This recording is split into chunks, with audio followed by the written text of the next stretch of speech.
Oh hey, it's Wes, and today we have a few 50mm lenses to look at and compare for Sony E-mount. We're probably not going to talk about all of these in this video. These are all autofocus E-mount lenses, so today we're going full frame with the new Viltrox Air 50mm 2.0 for full frame. Not surprising. The Air series has mostly been a APS-C series of lenses. However, they have a couple of full-frame lenses. There is the 45 2.5, as well as now the 50 2.0. So let's just focus on the full-frame lenses. We'll take the APS-C lenses out of here for now, and we'll have a video about APS-C lenses next. So here we have the original Viltrox 51.8. This one's getting a little bit long in the tooth at this point.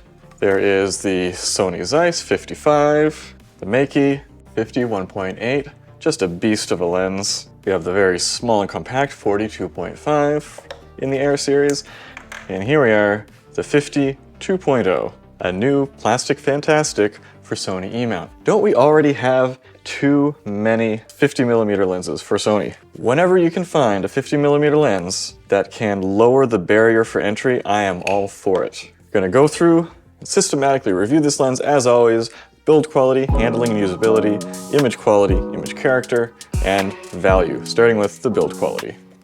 No surprises here whatsoever. This lens is just like all the other Air series lenses, like the 45 2.5.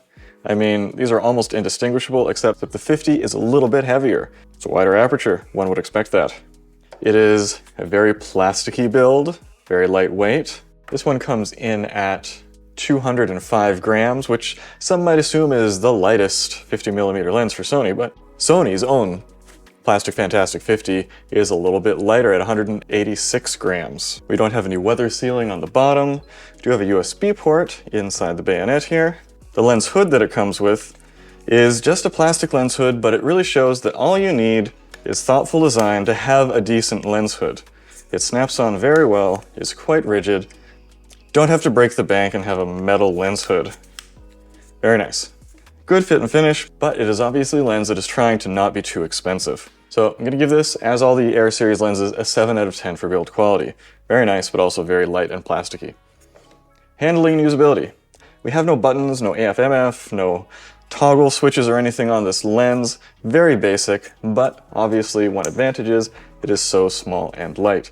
I mean, compare this to the Bokeh 51.8. The Bokeh is just a monster. Even Sony's 55 1.8 is significantly larger and heavier.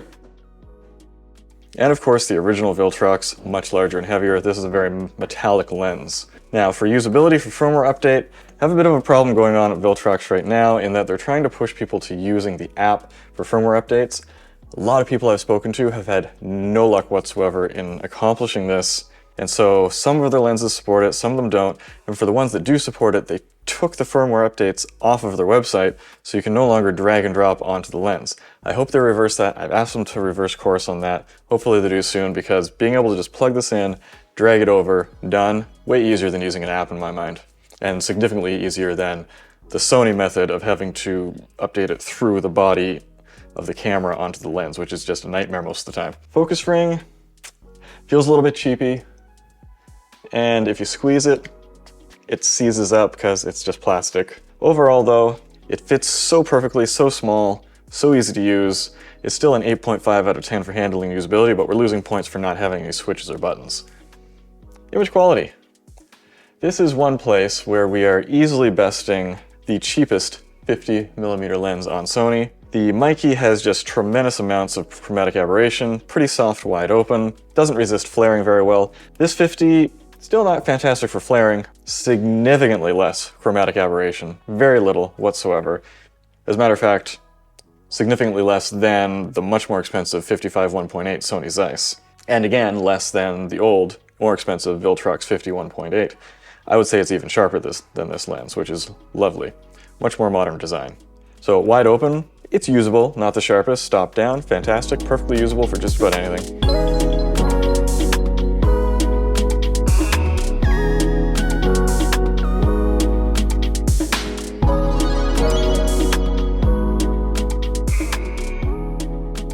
So overall, at its price point, it's phenomenal. I'm going to give this an 8.75 out of 10 for image quality, which is well ahead of the Mikey and the original Viltrox.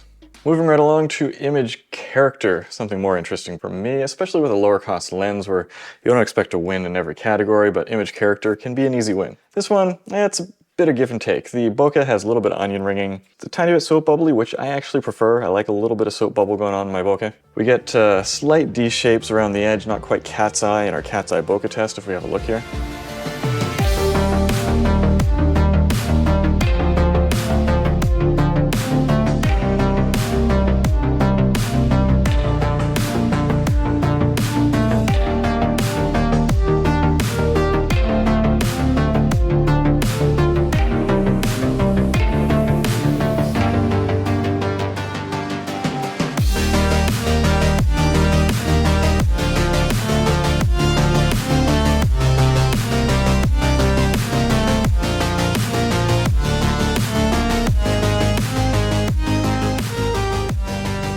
Flares are smooth and warm.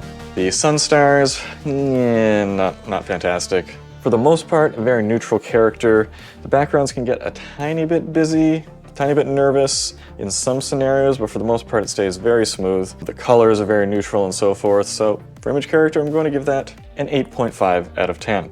Mostly because I greatly enjoyed the flaring and how those stay warm and stay pretty easily controlled, but very nice. Focus performance.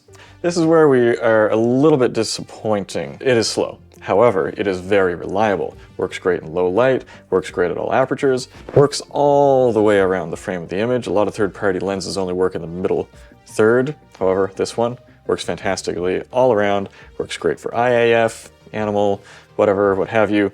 So very advanced autofocus, but just a little bit on the slow side, unfortunately.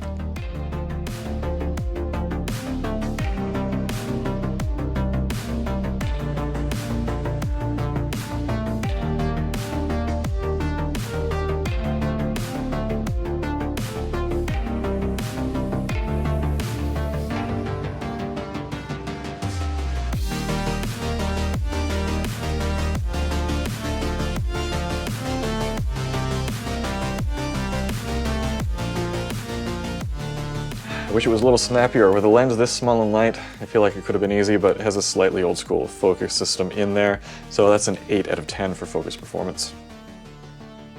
Value. This is where Viltrox has just been killing it in the Air series of lenses. This comes in at $200, which is quite a bit more percentage-wise than the Makey, which is $160. There are some very obvious advantages here. There is also a 7 Artisans 50 1.8 that is $230. It is larger, heavier. That's 421 grams, more than twice the weight. There is the 50 from Sony, of course, $250. Rokinon is the 45 at $300, even lighter, 162 grams. Yongnuo's full frame 50 is $320.